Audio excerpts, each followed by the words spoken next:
예, 금통위가 오늘 금리를 아시는 것처럼 연 0.5%에서 0.75%로 인상을 했습니다. 그리고 이주열 총재 기자회견이 지금 막 준비를 하고 있는 상황이어서요. 사실 금리를 올릴 거는 어느 정도 예측을 한 상황이지 않습니까? 그리고 올해 한 차례 정도 더 올릴 수 있다는 얘기고, 이주열 총 기자회견에서 나오는 얘기들이 앞으로 굉장히 중요해서요. 오늘 저희가 실시간 연결하려고 상황을 보고 있는 거고요. 지수 한번 연결되는 동안 체크 한번 해보도록 할게요. 코스피는 3,136, 9포인트 하락입니다. 오늘 소폭 상승 출발했죠. 좀 밀렸다가 오르내림을 보고 있는 상황이고요.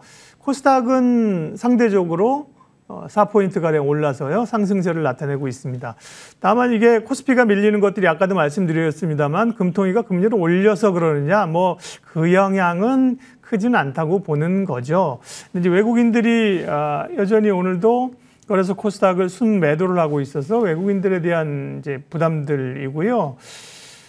종목 주요 시총 상위 종목들 한번 줘보세요. 어쨌든 외국인들은 지금 삼성전자에 대한 매도가 이제 아직까지 그치지 않은 거잖아요. 오늘은 삼성전자하고 하이닉스는 외국인들 순매수를 나타내고 있습니다. 삼전이 소폭 밀리긴 했지만요.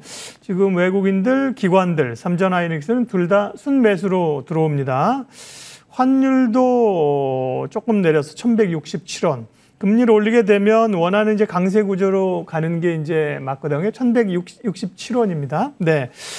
이주열 총재 하는 기자회견 현장 연결이 들어오는 것 같은데요. 넘어가 보겠습니다. 한국은행 총재님의 기자 간담회를 시작하겠습니다. 이번 간담회도 코로나19 예방 차원에서 온라인 생중계 형식으로 진행하게 되었습니다. 그럼 금일 통화정책 방향 결정 배경에 대한 이주열 총재님의 설명을 듣도록 하겠습니다. 네, 여러분 이미 알고 계시겠지만 오늘 금융통화위원회는 한국은행 기준금리를 0.5%에서 0.75%로 인상 결정을 했습니다. 배경에 대해서 간단히 설명을 드리겠습니다. 먼저 지난 7월 금융통화위원회 회의 이후 대외 여건의 변화를 보면 코로나19가 다시 확산되는 가운데서도 세계 경제는 전반적으로 회복세를 이어갔습니다. 그렇지만 선진국과 신흥국 간 회복 속도는 좀 상이한 그런 상황입니다.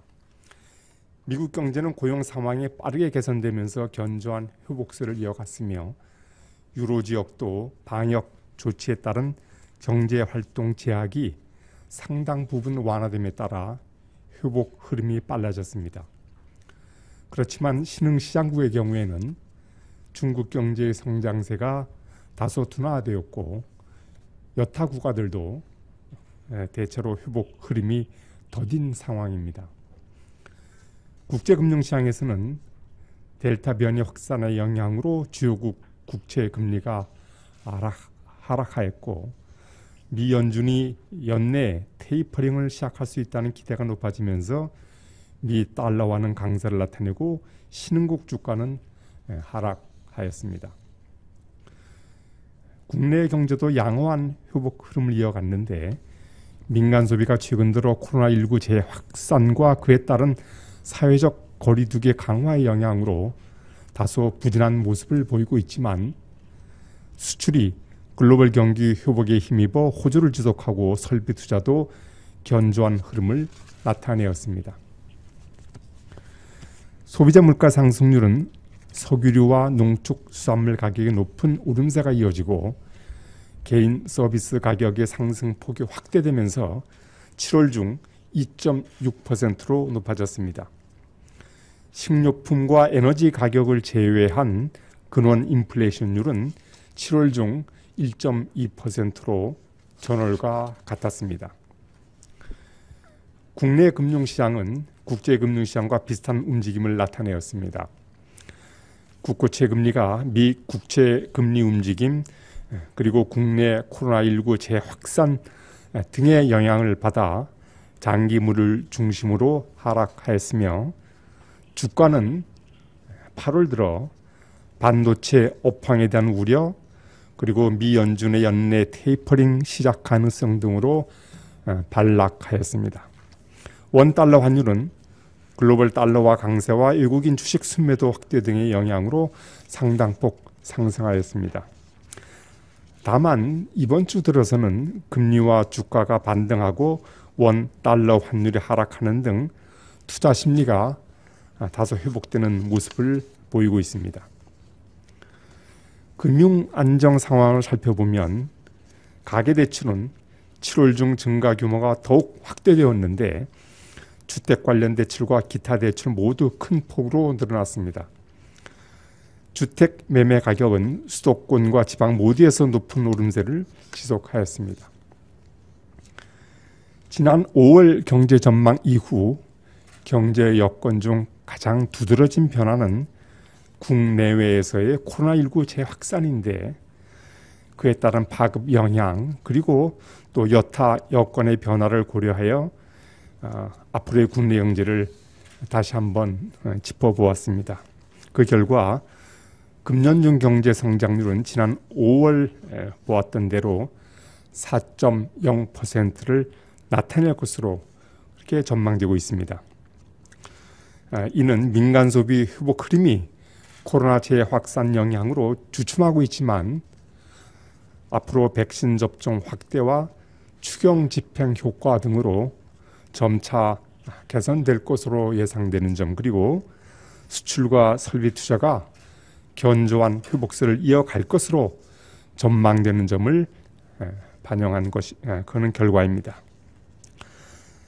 한편 소비자 물가는 농축수산물 가격과 국제 유가의 오름세가 당초 예상보다 높은 수준을 지속하고 있는 데다 수요 측 상승 압력도 점차 확대될 것으로 보여서 하반기 중 상승률은 지난 전망치를 웃도는 2.4%로 그리고 연간으로는 2.1%로 예상하고 있습니다.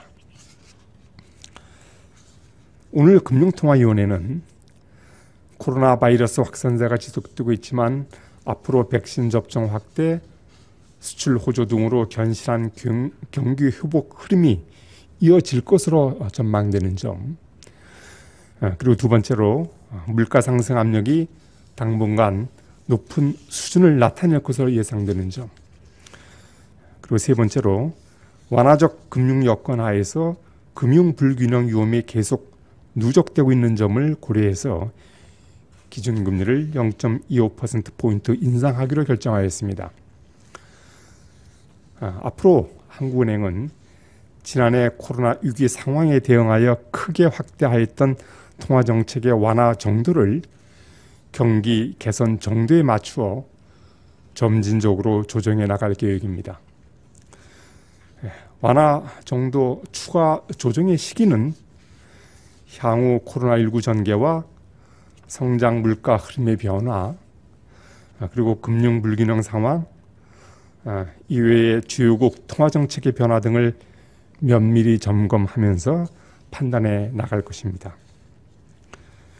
오늘 한국은행 기준금리를 0.25%포인트 인상하기로 한 금통위의 결정에 대해서 주상영 의원께서 기준금리를 현 수준에서 유지하는 것이 바람직하다는 의견을 나타내었습니다.